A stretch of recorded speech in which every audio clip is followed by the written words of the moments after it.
Une minute pour le labyrinthe inachevé. Will est chef de chantier, il est obsédé par son incapacité à se remémorer l'image précise de sa fille morte 10 ans auparavant, jusqu'à ce qu'un appel lui indique que sa fille est toujours vivante, coincée dans le labyrinthe d'un livre de jeu pour enfants qu'elle n'avait pas terminé avant de disparaître.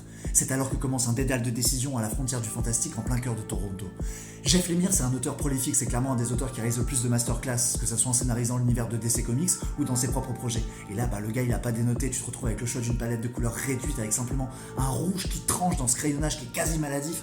Ça représente un fil d'Ariane que tu vas suivre et toi tu t'éclates. Et c'est là que tu vois que c'est un auteur qui est décomplexé. Il s'amuse avec son propre genre littéraire. Il vient de découper les planches de manière complètement labyrinthique et tu commences à te prendre au jeu et à vivre une vraie enquête. C'est clairement une manière de parler du deuil qui est incroyable. C'est un gros hommage au roman d'Haruki Murakami et il le dit lui-même, Jeff, quand il a commencé à écrire son roman graphique, il s'expérimentait à laisser son personnage se balader. Il n'a pas scénarisé avant. C'est le personnage qui lui a dit quoi écrire et ça marche, tu t'éclates, tu te prends une patate d'émotion. Bonne lecture à vous.